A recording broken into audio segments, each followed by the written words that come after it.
Everything he'd previously been told to believe was in fact a lie. In those circumstances, it would be natural to distrust. It would be natural to find it very difficult to form lasting attachments to those people who had lied to him.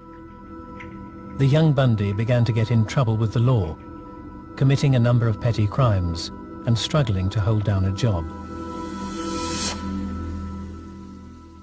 But in 1966, he enrolled at the University of Washington in Seattle and suddenly appeared to blossom.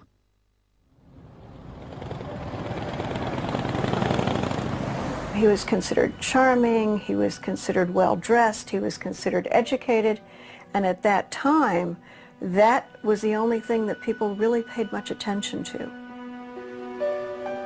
Ted was popular at the University of Washington. His professors thought he was great, that he was brilliant. Research has shown that the prettier people get the better grades and the better placements, and the not so pretty people don't do quite so well. And that, I think, came to the point where people, because he was such a handsome young man, basically overlooked any type of emptiness that was the core of him. Dan Lazares, a young law student, shared the same boarding house as the seemingly bright and gifted Bundy. The Ted Bundy that I knew, there were things about him that were special, I would want to say. Charisma. I remember thinking what a handsome man he was, and probably wistfully myself, wishing that I were so. I remember him being well-spoken, intellectual, unassuming, arrogant but unassuming, in the sense of, I would say, disarming. While Ted was at the university, he met the woman of his dreams, and he told me, she's everything I want. She was beautiful, she was rich, she was popular, and he was really in love with her. But after more than a year's romance, Bundy's dream girl began having second thoughts. She realized that Ted wasn't going anyplace. He didn't have any real, he'd talk about politics and he'd talk about being a lawyer, but he really wasn't going anyplace. He wasn't carrying out things.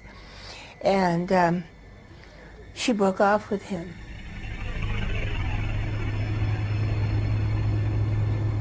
And that just devastated him. That was the catalyst, I always thought.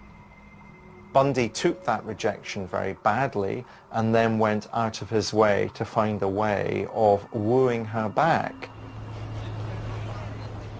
Bundy threw himself into the dynamic world of law and politics, gaining a reputation as a rising star of the Republican Party. All the while, he refused to give up on his dream girl.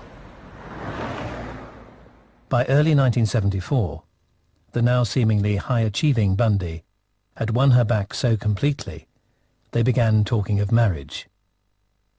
Then, abruptly and unexpectedly, he broke off all contact.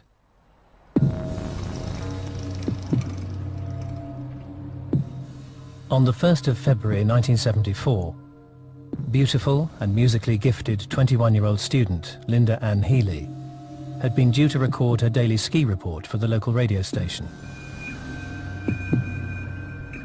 She never arrived, nor did she turn up for classes that day. When she finally failed to show for a family meal, her housemates began to worry. The police were called, and what they discovered was puzzling. She disappeared. Her bed was made, but when they pulled her bed back, there was enough blood staining the mattress and the bedding that someone had to either be dead or seriously injured.